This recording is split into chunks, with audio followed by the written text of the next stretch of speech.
Bonjour à toutes et à tous, et bienvenue sur la chaîne. Aujourd'hui, accrochez-vous bien, car l'Institut Auguste Armand est en ébullition comme jamais. Un élève ose défier le redoutable Emmanuel Tessier en face à face, et tenez-vous bien, il s'agit de Lionel, prêt à tout pour défendre sa petite sœur Inès. Quitte à utiliser un secret bien gardé sur Constance. Et justement, Inès, fraîchement débarquée en stage, va rapidement transformer l'Institut en véritable champ de bataille. Insolente, imprévisible et pleine de ressources, elle ne recule devant rien, règlement de compte, disparition mystérieuse, tension dans les cuisines, tout y passe. Alors, Tessier aurait-il enfin trouvé une adversaire à sa hauteur? Lionel va-t-il payer le prix fort pour son audace? Et Inès, prépare-t-elle une rencontre secrète loin des regards? Restez bien avec nous, car ce qui vous attend dans cette vidéo, c'est un concentré de rebondissements explosifs et de tensions à couper au couteau. C'est parti pour une semaine de folie à l'Institut, entre chantage, chaos et révélation. À l'Institut Auguste Armand, une nouvelle tension s'invite en plein cœur du printemps 2025. Un élève, prêt à tout pour défendre un proche, va jusqu'à franchir la ligne rouge, et ose s'en prendre directement à Emmanuel Tessier. Le charismatique mais redouté directeur se retrouvera-t-il piégé par ce chantage aussi inattendu que risqué? Une chose est sûre. Les prochains jours s'annoncent tendus entre les murs de l'établissement culinaire le plus célèbre de France. Pendant ce temps, en dehors des cuisines, une autre histoire vient secouer le quotidien de Lionel et Zoé. Leur jeune sœur Inès, revenue récemment à l'Institut, ne tarde pas à semer le désordre dans leur organisation déjà fragile. Leur père Stéphane étant en déplacement, c'est à eux deux qu'incombe la responsabilité de gérer l'adolescente, et ce n'est pas de tout repos. Très vite, un problème survient.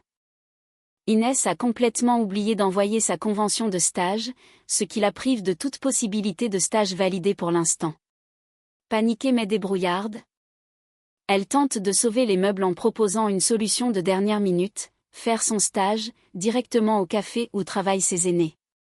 Le souci, c'est que la situation n'est pas aussi simple qu'elle l'imagine. Jeff, le responsable habituel de l'établissement, est actuellement absent, et c'est Zoé qui assure l'intérim à la gérance. Quant à Lionel, il continue d'y travailler comme simple employé. Lorsque leur sœur leur soumet sa proposition, Zoé rétorque d'un ton ferme que l'établissement ne prend pas de stagiaires. Lionel, bien qu'un peu plus hésitant, confirme les dires de sa sœur. Mais la vérité est tout autre.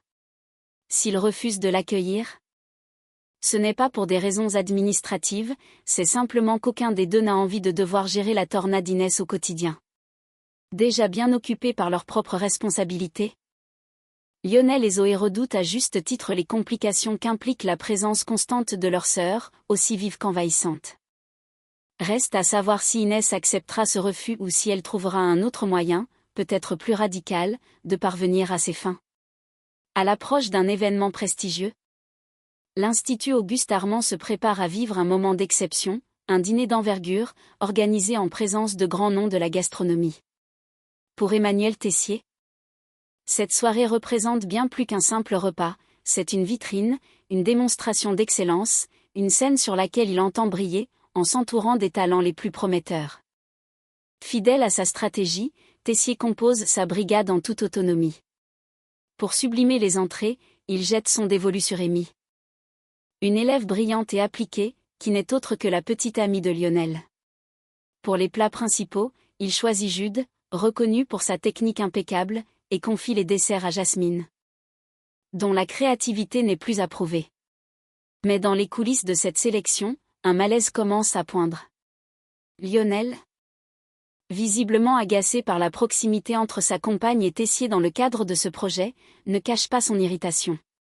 Un ressentiment d'autant plus fort que, dans le même temps, il doit gérer une toute autre source de stress, le stage introuvable de sa sœur Inès. Malgré ses efforts, Lionel enchaîne les coups de fil à droite et à gauche, sans succès. Chaque tentative d'obtenir une place de stagiaire pour Inès se solde par un refus poli, ou pire, un silence radio. L'adolescent se heurte à la dure réalité du monde professionnel, et l'échec de ses démarches le rend de plus en plus nerveux, jusqu'à ce que la tension déborde. Poussé dans ses retranchements, Lionel finit par craquer. Dans un moment d'impulsivité, il confronte Tessier en pleine réunion de préparation. Une provocation directe, aussi risquée que spectaculaire, qui pourrait bien lui coûter cher. Car s'il y a une chose que le directeur ne tolère jamais, c'est qu'on vienne défier son autorité. Et Lionel s'apprête peut-être à en faire les frais. Acculé par les refus successifs et désespéré à l'idée de voir sa sœur Inès sans solution, Lionel prend une décision audacieuse et dangereuse. Porté par une impulsion aussi fraternelle que téméraire, il décide de jouer son va-tout. Un coup de poker risqué. Direction, le bureau d'Emmanuel Tessier. Sans frapper. Le jeune homme pousse la porte et s'installe comme s'il était chez lui, le regard fier, le ton presque insolent. Tessier, étonné par tant d'assurance, lève un sourcil, mi-amusé, mi-agacé. Lionel, imperturbable, lance d'une voix calme mais ferme. Je suis venu vous sauver la vie, chef. Le directeur, piqué au vif, laisse échapper une remarque mordante, fidèle à son style tranchant. Mais Lionel ne se démonte pas. Au contraire, il se redresse et le fixe droit dans les yeux. Je vous déconseille fortement de continuer avec vos blagues douteuses. Parce que ce que j'ai à vous dire concerne Constance. Et je crois que ça pourrait vous intéresser. En un instant, l'atmosphère se tend. Le ton léger laisse place à un silence lourd de sous-entendus. Lionel vient de poser ses cartes sur la table, il a des informations ou du moins, il fait croire qu'il en a. Et il compte bien les utiliser comme monnaie d'échange pour obtenir ce qu'il veut. Dans ce face-à-face tendu, chacun mesure l'autre. Tessier n'aime pas être pris à son propre jeu. Mais Lionel, prêt à tout pour sa sœur, est bien décidé à ne pas reculer. Une chose est sûre, ce duel verbal pourrait avoir des conséquences bien plus graves qu'un simple stage. À l'Institut Auguste-Armand, un retournement de situation inattendu secoue le bureau du directeur. Contre toute attente, Emmanuel Tessier finit par céder, du moins en apparence, face au culot de Lionel. Après avoir été bousculé verbalement par l'élève du master, Tessier ravale son orgueil, d'un ton sec, lui ordonne. Accouche, maintenant. Mais Lionel n'est pas venu seul.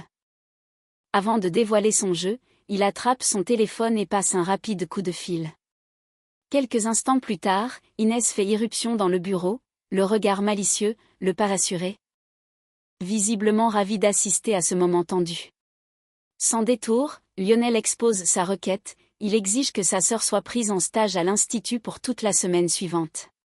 Face à lui, Tessier, visiblement irrité, lâche un commentaire cinglant. Je vous rappelle que je dirige une école de gastronomie, pas une garderie. Mais au lieu de s'emporter, Lionel se lève calmement. Prêt à quitter la pièce, certain d'avoir au moins planté une graine de doute. Ce geste, empreint de détermination, ne passe pas inaperçu. D'un ton plus tranchant encore, Tessier le rappelle. Reste ici. Je vais y réfléchir. Une promesse à demi-mot, lourde de sous-entendus. Le directeur sait qu'il vient d'ouvrir une brèche, et Inès, aussi imprévisible qu'incontrôlable, semble déjà prête à s'y engouffrer.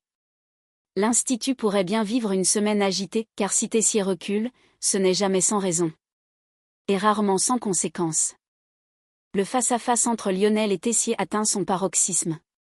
Dans un silence tendu, Lionel décide enfin de dévoiler la carte maîtresse de son chantage. Calmement, presque avec une pointe de regret, il lâche. Constance s'attend à une énorme surprise mercredi. C'est votre anniversaire de mariage, non ? Un silence glacial s'installe. Le regard de Tessier se fige. Il comprend immédiatement la portée de cette révélation. Car ce fameux mercredi, c'est aussi le soir du prestigieux dîner avec les grands chefs. Emmanuel, fidèle à sa réputation d'homme de fer, ne laisse rien paraître.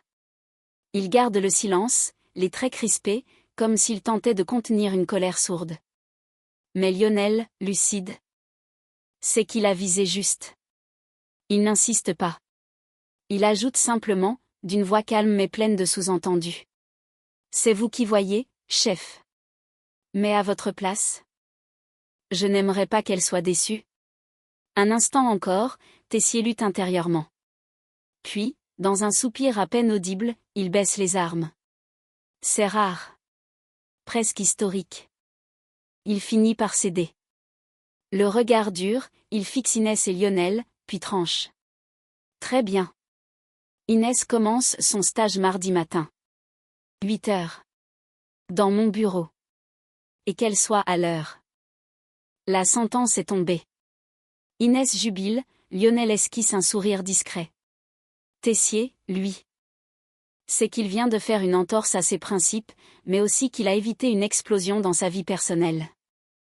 Reste à savoir si l'arrivée d'Inès à l'Institut sera un simple stage, ou le début d'un joyeux chaos orchestré par une adolescente plus rusée qu'il n'y paraît. À peine arrivée en stage à l'Institut Auguste Armand, Inès n'a pas attendu longtemps pour faire des vagues. Et ce n'est que le début. Derrière son sourire d'adolescente malicieuse se cache une véritable tornade prête à bousculer les habitudes bien installées. Car dans les prochains épisodes, la petite sœur de Lionel et Zoé va se révéler bien plus incontrôlable qu'on ne l'imaginait.